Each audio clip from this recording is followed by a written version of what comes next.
దేవునికి స్తోత్రం. హల్లెలూయా. మన రక్షకుడు ప్రభువైన యేసుక్రీస్తు నామంలో మీకు నా హృదయపూర్వకమైన వందనాలు చెల్లిస్తున్నాను. బాగున్నారా? ప్రతిరోజు దేవుని యొక్క వాక్యాలను వింటూ ఉండండి. వినుట వలన విశ్వాసం కలుగును. అలాగే బైబిల్ మొదటిగా చదవాలి. ఆ తర్వాతనే ఇలాంటి వీడియోలైనా సందేశాలైనా వినాలి. బైబిల్ చదవకుండా మనం వాళ్ళు చెప్పినారని వీళ్ళు చెప్పారని మొదటిగా వినకూడదు, చదవకూడదు. ముందు బైబిల్ చదవాలి, ఆ తర్వాతే ఇవన్నీ. గనక తప్పకుండా బైబిల్ చదివిన తర్వాత మీరు సందేశాలను వినండి. తప్పకుండా దేవుడు మీతో మాట్లాడతాడు. ఆమేన్. వాక్యపు సందేశాన్ని విందాం. ప్రసంగి గ్రంథంలో 3వ అధ్యాయం 1వ వచనం. ప్రతి దానికి సమయము కలదు. ఎంత అద్భుతమైన మాట అండి. ప్రతి దానికి సమయము కలదు. అవును, అన్నిటికీ సమయం కలదు. దేవుడు ఎప్పుడు ఏం చేయగలడో అది చేయుటకు ఆయనకు సమయం కలదు. మనుషులం గనక మనం అన్నిటికీ తొందరపడుతూ ఉంటాం. కొంతమంది ఇప్పుడు ప్రార్థన చేస్తే ఇప్పుడే వివాహం కావాలి, ఇప్పుడు ప్రార్థన చేస్తే సాయంత్రం కల్లా అప్పులు తీరాలి, ఇప్పుడు ప్రార్థన చేస్తే ఉదయం కల్లా అవి తీరాలి, ఇవి తీరాలి. అన్నిటికీ తొందర ఎక్కువే. ఇప్పుడే ప్రార్థన చేస్తే ఇప్పుడే జరగాలి. ఒకవేళ జరగలేదనుకోనండి, దేవుడు నా ప్రార్థన వినలేదేమో అని దేవుడి మీద అలుగుతారు. ఒకవేళ జరగలేదనుకోనండి, ఈ పాస్టరు మంచివాడు కాదేమో అనుకుంటారు. ఒకవేళ జరగలేదనుకోనండి, సంఘాన్ని మారుస్తారు. అవునా? ఏం జరగలేదు అని. మన సంఘాలు మార్చడం వల్ల ఉపయోగం లేదు. కానీ దేవుడు చేయవలసిన సమయంలో ఆయన తప్పక చేస్తాడు గనక మనం వేచి ఉండడం ప్రాముఖ్యం. అన్నిటికీ తొందరే. మనిషికి నిబ్బరం అనేది ఖచ్చితంగా ఉండాలి. అన్నిటికీ తొందరపడకూడదు. ఎప్పుడు ఏ సమయంలో ఏది జరగాలో అదే జరుగుతుంది.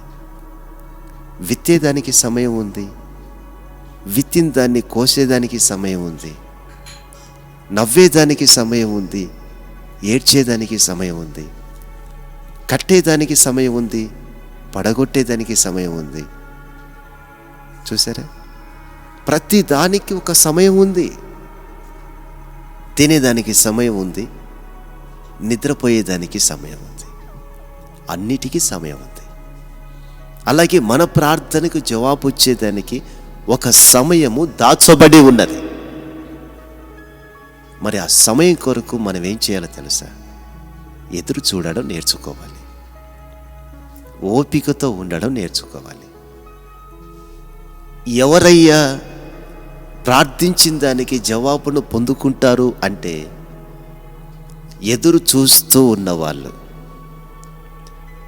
దేవుని యొద్ద నేను ఒక వరమును అడిగాను, దానిని పొందుకునేదానికి నేను ఎదురు చూస్తున్నాను, వెయిటింగ్లో ఉన్నాను. మనం ఏం చేస్తామంటే ప్రార్థన చేస్తాం, స్పీడ్గా ప్రార్థన చేస్తాం. ఇకంతే. దేవుడు ఇచ్చేంత వరకు ఎదురు చూడాలి, ఓపికతో ఉండాలి. అలా ఓపికతో ఉన్నప్పుడు తప్పకుండా మనం ప్రార్థించిన దానికి జవాబును పొందుకోగలం. నా ప్రియమైన సహోదరి సహోదరులారా,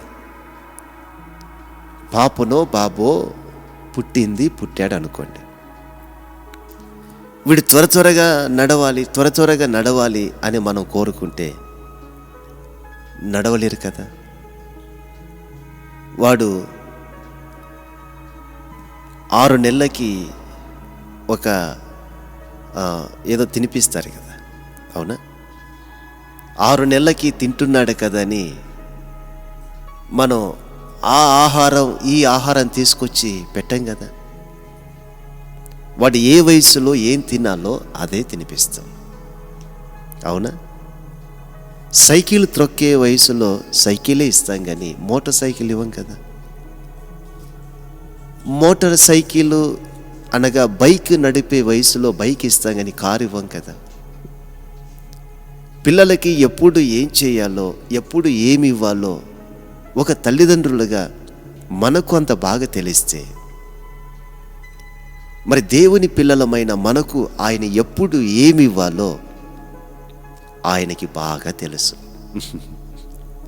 మనం తొందరపడకూడదు. నిజమేనండి, కొన్నిసార్లు మనలో ఓపిక నశిస్తుంది. ఇంకెంత కాలం అనుకుంటాం, ఇంకెంత కాలం ప్రార్థించాలి, ఇంకెంత కాలం అయ్యా ఓపికతో ఉండాలి, ఇంకెంత కాలం అయ్యా అని కొన్నిసార్లు మనకు బాధ అనిపిస్తుంది, కొన్నిసార్లు మనకు దిగులు అనిపిస్తుంది, కొన్నిసార్లు మనకు నిరుత్సాహం కలుగుతుంది. ఏమిటి నా జీవితం, ఏమిటి నా బ్రతుకు, అసలు దేవుడున్నాడా అనేటువంటి సందర్భాలు అపవాది మనకు కలిగిస్తూ ఉంటాడు. నా ప్రియమైన సహోదరి సహోదరులారా, మనం చేసేది ఏమీ లేదండి. ఎంత తొందరపడినా చేసేది ఏమీ లేదండి, దేవుడు చేయగలిగితే తప్ప. మనం తొందరపడడం ద్వారా, పరుగులు తీయడం ద్వారా మనము దేనిని సాధించలేము, దేనిని కట్టలేము, దేనిని పడగొట్టలేము, ఒక మూరను ఎత్తు చేయలేము, ఒక మూరను తక్కువ చేయలేమండి. ఏది చేయాలన్నా ఆయన మాత్రమే చేస్తాడు. మరి మనం ఏం చేయాలో తెలుసా? మౌనంగా ఉండడమే, అంతే. దేవుని సన్నిధిలో మౌనంగా ఉన్నప్పుడు ఆయనే కనికరిస్తాడు. సమయం వచ్చినప్పుడు ఆయన మనలను లేవనెత్తుతాడు. సమయం వచ్చినప్పుడు ఆయన మన ముందుకు తీసుకొచ్చి పెడతాడు. సమయం వచ్చినప్పుడు ఆయన మనలను ఎంత గొప్ప చేస్తాడు. యోసేపుకి దేవుడు కల ఇచ్చాడు. కల వేరు, అనుభవిస్తున్న పరిస్థితులు వేరు. ఒక సమయం వచ్చింది, సింహాసనం ఇచ్చాడు. ఇలా ఎన్నో వాక్యాలను మనం చూడగలం. నా ప్రియమైన సహోదరి సహోదరులారా, ఇంకెంతకాలం అయ్యా, ఇంకెంతకాలం అయ్యా అని కలవరపడక ప్రార్థిస్తున్నావయ్యా, కానీ ఏ ప్రయోజనం లేదయ్యా. మందిరానికి వెళ్తున్నావయ్యా, ఏ ప్రయోజనం లేదయ్యా. కన్నీళ్ళు విడుస్తున్నావయ్యా, ఏ ప్రయోజనం లేదయ్యా. అసలు ఏమిటయ్యా నా పరిస్థితి అని కృంగిపోయి, నిరుత్సాహపడిపోయి, దిగులు చెందక, తప్పక ఒక సమయం వస్తుంది. ఆ సమయంలో నా దేవుడు నా తలను పైకెత్తుతాడు అని ధైర్యంతో ఉండాలని తెలియజేస్తున్నాను. కలవరపడకండి. ప్రార్థనకు జవాబు వచ్చే సమయం ఆసన్నమయ్యింది. కన్నీళ్లు తుడవబడే సమయం ఆసన్నమయ్యింది. నిందలకు ప్రతిగా ఘనతను ఇచ్చే సమయం ఆసన్నమయ్యింది. ఇంతవరకు ఓపికతో ఉన్నారు కదా, ఇంతవరకు ఎదురు చూస్తూ ఉన్నారు కదా, ఇంతవరకు సహించుకుంటూ ముందుకు సాగుతున్నారు కదా. ఇంకొంచెం కాలం అయితే మనం ఓపికతో ఎదురు చూద్దాం. తప్పకుండా తగిన సమయంలో దేవుడు మన జీవితాల్లో కార్యాలు చేస్తాడు. ప్రార్థన. పరిశుద్ధుడా స్తోత్రం. నిజమే, మా జీవితాల్లో ఇంకెప్పుడు ఇంకెప్పుడు అని తొందరపడుతున్నావయ్యా. నిరుత్సాహపడిపోయి నీ మీదనే అనుమానం కలుగుతుంది. క్షమించండి, తగిన సమయం ఉన్నదన్నారు. తగిన సమయంలో మమ్మలను గొప్ప చేయబోతున్నందుకై స్తోత్రం. మా ప్రార్థనకి జవాబిస్తున్నందుకై స్తోత్రం. యేసు నామములో ప్రార్థిస్తున్నాము తండ్రి. ఆమేన్, ఆమేన్, ఆమేన్.